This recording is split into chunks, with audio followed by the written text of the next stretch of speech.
Follonica dunque batte 7-2 il Montebello, blinda il terzo posto, sembrava una formalità, ma insomma alla fine bisogna vincere, fare gol, 7-2 contro i Veneti. Sergio Silva c'è anche da festeggiare tra virgolette, dopo il patimento della Coppa Italia, il rinnovo di contratto ufficializzato dal presidente Ciullini e quindi adesso la preparazione per la World Skate Europe. Sì, io penso che bisogna festeggiare, sì, ragazzi, bisogna che festeggiano questo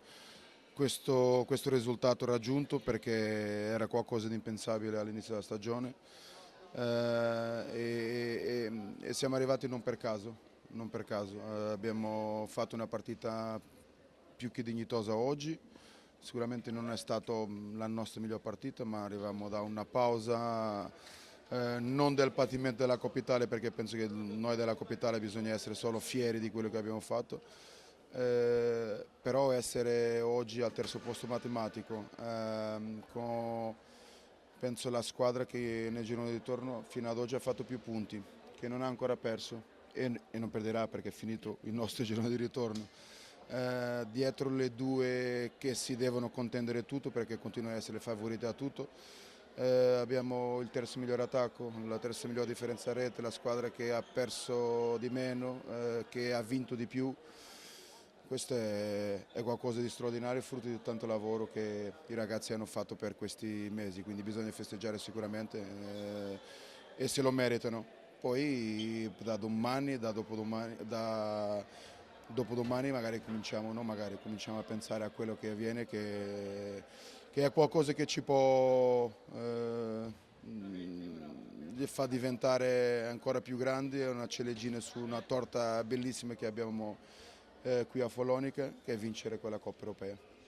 Senti, una considerazione, in porta Ernesto Maggi ha tenuto per 5 minuti le cannonate di Veiga, di Borgo, di tutto il Montebello e poi i gol, i primi in campionato di Maldini e soprattutto di Claudio Bracali, insomma ragazzi diciottenni. Ragazzi che lavorano con noi tutto l'anno, che forse qualche altro minuto, qualche altra opportunità forse se la meriterebbero. Le mie scelte e decisioni sono state quelle, a volte magari sbagliate, ma io conto su tutti, il loro lavoro, sono ragazzi in gamba che ci danno una mano,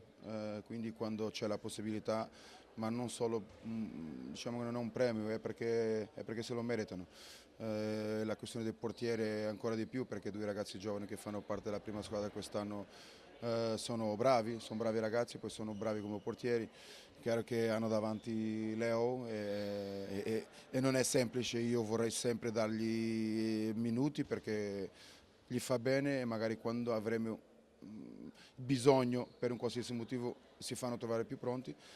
Oggi ho cercato di farlo come ho cercato di farlo in tante altre situazioni, a volte non è stato possibile ma io mi fido di tutti, penso che tutti sono molto importanti, siamo veramente un bel gruppo e i risultati che abbiamo ottenuto secondo me sono anche frutto di questo, del bel gruppo, di una famiglia che